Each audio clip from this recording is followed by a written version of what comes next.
Hello, I'm now going to record Daf Kuf Yud Aleph. We're holding at the bottom of Kuf Yud Amud Beis, the last few words on the Amud, V'ha'amar Rabbi Chia bar Abba Amar Rabbi Yochanan.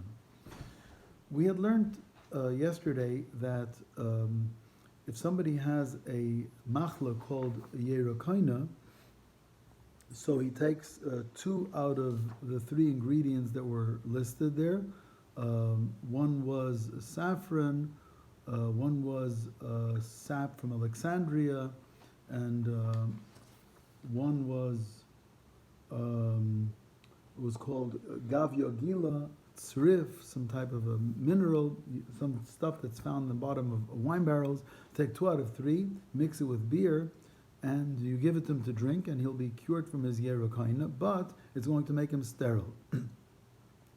So the Gemara asked, but you're not allowed to sterilize someone? The Gemara said he already was sterile before. And therefore, the Gemara claimed there was no Isser.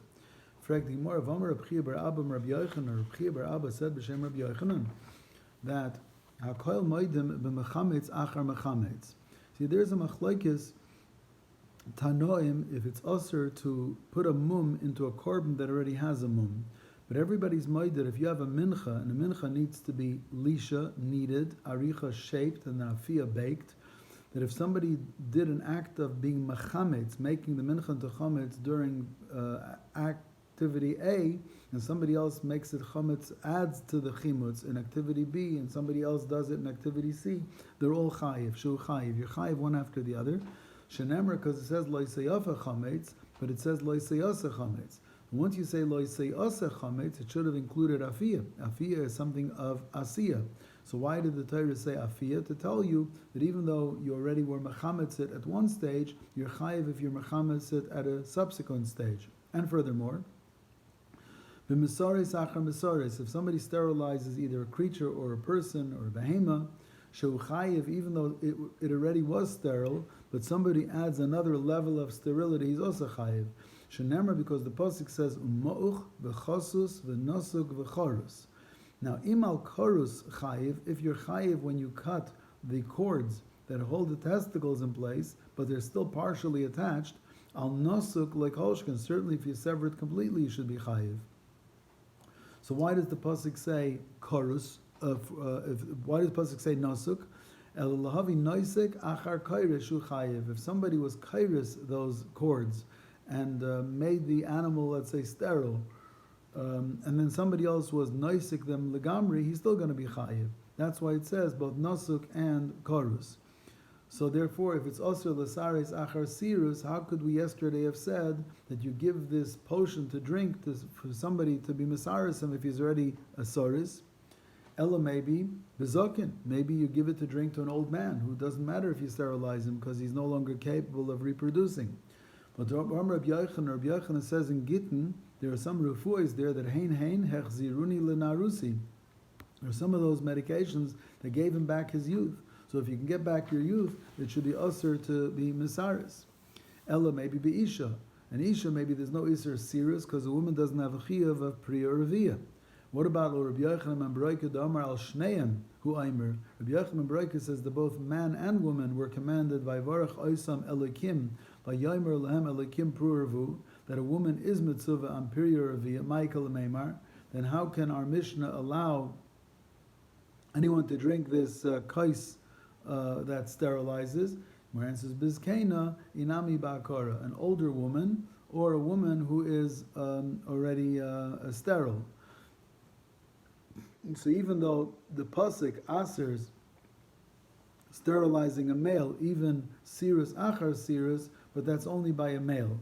Mashenki by an isha, you shouldn't be misaris her because according to Rabbi Yochanan and Baroika, she has a mitzvah saseh of Piri Reviyah. But once she's no longer mitzvah on Piri Reviyah, there will be no iser of sirus, so therefore she could drink it. Took the Mishnah Chayshish B'shin, if somebody has a toothache, lo yigama b'henes achaymitz, he shouldn't take in, shouldn't drink vinegar because it's obvious you're doing it l'refuah. Avol metabelhu kedarkoi b'mnisrap b'nisrap. He can dip bread into the vinegar and eat it, and if that heals him, it heals him, because it doesn't necessarily look like you're taking it l'refuah. So the Chum warned geyser for shchikas sam mimonim. Chayshish b'mosna, if somebody has pain in his loins, in his hips, lo yosuch yain v'chaimitz, he shouldn't smear wine or vinegar, because that's obviously l'refuah. Aval sachu es hashemen, but he could apply oil, because that might look just like for pleasure. But v'loy shemen vered, but you can't apply rose oil, because that's very expensive, and it's obvious that you're doing it l'refuah. B'nei melachim, asochin shemen vered al makoseim. Princes can apply rose oil on their wounds, because princes also apply rose oil for pleasure. Shekendarkam losach b'choil, because even not for a makkah, just for plain pleasure, they also apply rose oil.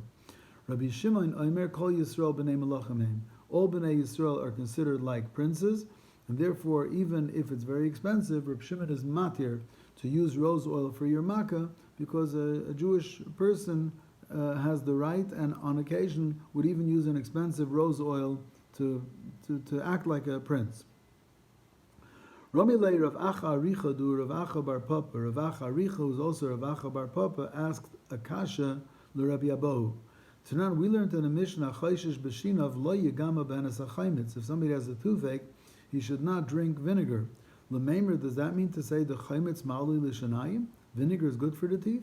V'aksiv, there's a pasuk in Mishli when we talk about, let's say, a lazy man who is useless, and sending a lazy man to do something is like chaimitz l'shinayim eka'oshan le'inayim. It's as bad as vinegar for the teeth and like smoke in the eyes. So you see that vinegar for the teeth is a negative. Depends what kind of vinegar. If the vinegar was made from unripened grapes, then it's bad for the teeth. But if there was a good wine that then turned to vinegar, that's good for the teeth. Iboy is saying, or I'll tell you another pshat. We're talking about regular vinegar that came from a wine. But hadikamaka, our Mishnah is speaking where you have a gum disease. So if you have gum disease, hadalekamaka. And the pasuk in Mishlei is speaking where you have no gum disease. Ikamaka, if you have gum disease, masi, it heals. That's why the Mishnah prohibits it. But lekamaka, if you don't have gum disease, mirapi, the vinegar can soften or loosen or damage the teeth. And that's why the pasuk in Mishlei, when it's talking about the negativity, it says it's as bad as vinegar for the teeth when you have healthy teeth.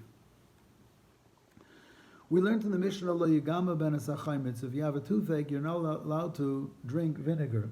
But Tanya, we learned in a brisa, lo yigama upailit. Don't swish your mouth with vinegar and spit it out, because then it's obvious you're doing it l'refuah.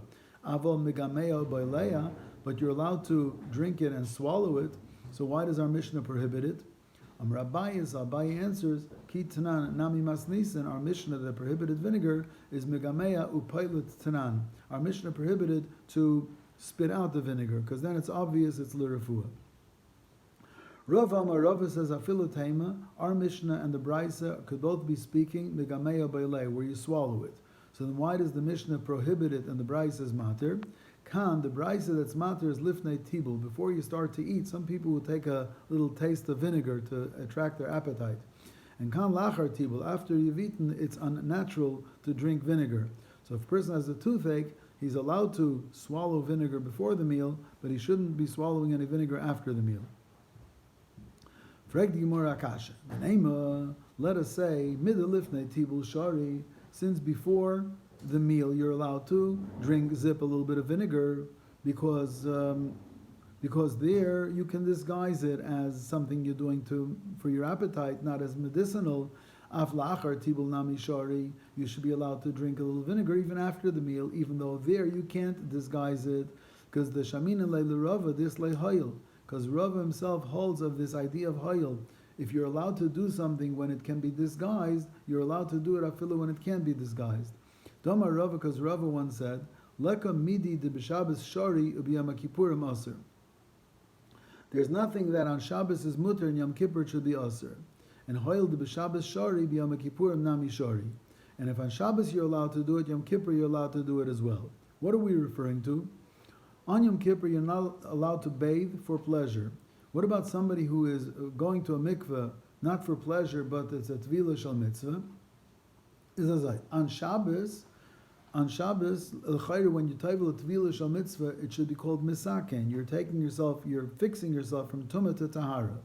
But on Shabbos, you're allowed to taivel a tvila shal mitzvah. It looks like misaken, but on Shabbos, somebody might say you're cooling off. So therefore, it's not evident that you're being misaken mituma la tahara, because maybe you're going in to cool off. Zok Rava, if you're allowed to do it on Shabbos, you're also allowed to taivel a tvila shal mitzvah on Yom Kippur. Even though Yom Kippur, you can't disguise it as cooling off. Because once you're allowed to do it on Shabbos, where it could be disguised as cooling off, you're also allowed to do it on Yom Kippur. So l'chayr here too, if you're allowed to drink vinegar before the meal, disguised as an appetizer, you should be able to drink the vinegar after the meal also. So you're right, Rava changed his mind, and the reconciliation of the Mishnah and the Brisa has to be that our Mishnah asers it to spit it out, and the Brisa is matir because you're swallowing it. But this idea before the meal and after the meal is wrong, because if we're matir before the meal, you should be matir after the meal as well. How do you know Rava changed his mind on this teretz between the Mishnah and Brisa by us? Maybe he changed his mind and held you're not allowed to taivel a tvila shal mitzvah on Yom Kippur, because on Yom Kippur you can't disguise it as a cooling off. Whereas loisal kedata, Rava wouldn't have changed his mind because the Tanya, it's a Brisa mefureshes. Kol chayavei tvilas, anybody that has a mitzvah to taivel, taivelin kedarkam bein b'tisha b'av vein b'yom kippurim, can taivel even on Tisha B'av and Yom Kippur, even though it can't be disguised as a tefillah of pleasure. But since you're allowed to do it on Shabbos, where it can be disguised as a bathing of pleasure, you're allowed to do it on Tisha B'av and Yom Kippur as well. And that's a brisa. So Rava wouldn't have changed his mind. So here too, if you're allowed to drink zip vinegar before the meal as an appetizer, even though it's healing your teeth, you'd be able to do it after the meal as well. By the way, the Rishonim discussed that maybe this heter of taiveling on Tisha B'av and Yom Kippur is in those days where people had taharas. They had dinim, people were tahar. So you needed to go from tumah to tahara. Achayshish b'masnav, somebody who has pain on his sides, on his hips, so should not apply wine and vinegar because that's medicinal. You're allowed to apply oil because that could be pleasurable. Don't use rose oil because that's very expensive. Princes can use rose oil because they do it for pleasure also. And Reb Shimon says regular people can also use rose oil because regular Yidden have a din of b'nei malachim. Amar Abba Bar Zavda Rav halacha Reb Shimon. Rav was makel like Reb Shimon to a Yid. Every Yid is allowed to apply rose oil on his hips because it can be disguised as pleasure. L'meimer de Rav Reb Shimon svirle. That means that Rav is makel in Hilchas Shabbos like Reb Shimon. V'Omer Rav Shimi Bar Chia mishmeid de Rav. Rav Shimi Bar Chia said in the name of Rav, Hai misoich raya de nazyosa, a cloth which you take the spout or the spigot, and where it fits into a barrel, you have a cloth that makes it tight. Osir la'duke b'yom tova. You're not allowed to tighten it on Yom Tov and Shabbos. Why? Because it's schita. L'chayra there, but it's a davar shem ischaven. So you see the Rav is machmer, but davar shem ischaven like Reb Yehuda. So he's not makel like Reb Shimon on Shabbos. So why would he be makel by the rose oil? So Gemara Bahi in that case. Afilu Reb Shimon Maida, even Reb Shimon agrees that it is Aser, because the Abai v'Rava Damri Tarvayu Maida Rabbi Shimon b'Psikreisha v'Layamus. When you put that spigot with the cloth into the barrel, you're squeezing it for sure. You're squeezing fluid out of the shmat, out of the rag. So therefore, even Reb Shimon holds that it's Aser. So Rav can pass like Reb Shimon. But the Gemara says it's not true. It was said b'Shem Rav Halacha Kerab Yehuda. So Rav holds l'chumra like Rabbi Yehuda, davar shem ischaven is aser. And for Rav Chanan bar Ami Omar Shmuel, Rav Chanan bar Ami says the name of Shmuel, halacha Reb Shimon. Shmuel's makel like Reb Shimon. Rav Chia bar Oven masni l'beloi gavri. Rav Chia bar Oven doesn't say the machlokes Rav is Shmuel in the name of others, but just straight. Rav Amar halacha Reb Yehuda and Shmuel Amar halacha Reb Shimon. Rav holds like Reb Yehuda, davar shem ischaven is aser, and Shmuel holds like Reb Shimon. So the Chayr Rav is machmer in Hilchas Shabbos. So why would he be mater like Rabbi Shimon for regular people to use rose oil? I and a great scholar will give a teretz. Man, who's the great scholar? Reb Chia bar Oven. Halacha Reb Shimon, that you can use rose oil, but lav mitame, but not for Reb Shimon's reasoning. My halacha Reb Shimon. What does he mean? The halacha is like Reb Shimon, but v'lav mitame. Elaim, if you'll say halacha Reb Shimon deshari, halacha is like Reb Shimon that's matir to use rose oil because he feels that all Jews are b'nei malachim, but v'lav mitame. Because Dila Reb Shimon Savar Masi. Reb Shimon holds it heals, and even though it heals, it's mutter, because all Yidden have a din of B'nai Malachim to do it for pleasure. But Rav Savar Lemasi, Rav holds it's mutter because the B'chlal doesn't heal. But the Savar Rav Lemasi, how could Rav say rose oil doesn't heal? The Mishnah says, "V'midiktani b'nei malachim sochin al gabi makasayim shemen vered."